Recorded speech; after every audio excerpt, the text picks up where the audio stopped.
বন্ধুদের সাথে দিন কাটাতে মিলন মেলার আয়োজন করেছেন এনজিএফএফ স্কুল আলাইমান অ্যাসোসিয়েশন ইউকে। পূর্ব লন্ডনের রামফোর্ড রোডের একটি রেস্তোরাঁয় আয়োজিত এই মিলন মেলায় সভাপতিত্ব করেন সংগঠনের সভাপতি এস.এম. মোস্তাফিজুর রহমান। সার্বিক তত্ত্বাবধান ছিল সাধারণ সম্পাদক আলম আহমদ ফরহাদ। উপস্থাপনায় ছিলেন কে.এম. শাহ আলম সুজন। সিলেট জেলার পেঞ্চুগঞ্জ সার কারখানার এলাকার সমাজসেবক তৈমুর হোসেন খান বিপুলের যুক্তরাজ্য সফর উপলক্ষে আয়োজন করা হয় এই অনুষ্ঠানের। আলোচনা পূর্বে বক্তব্য রাখেন জিয়াউর রহমান সেলিম, এস.এম. টিপু, কায়েস মাহমুদ, নিম্মি আক্তার, শহীদুল ইসলাম মামুন, আতিকুর রহমান পাপ্পু সহ আরও অনেকেই।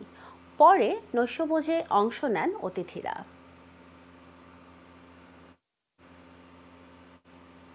এই শৈশবটা আমাদেরকে খুব টানে। কেন টানে? কারণ এই শৈশব আর আমরা কোনোদিন ফিরে পাবো না।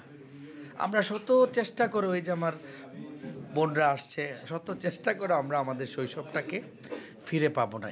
একজন পরিপূর্ণ মানুষ হিসাবে নিজেকে প্রতিষ্ঠিত করতে পেরেছেন এবং ওনারা প্রত্যেকেই এস্টাবলিশড। পরিবেশে সেই পুরাতন স্মৃতি আমরা রোমন্থন করতেছিলাম। সবাইকে আজকের এই অনুষ্ঠানে আসার জন্য অসংখ্য ধন্যবাদ।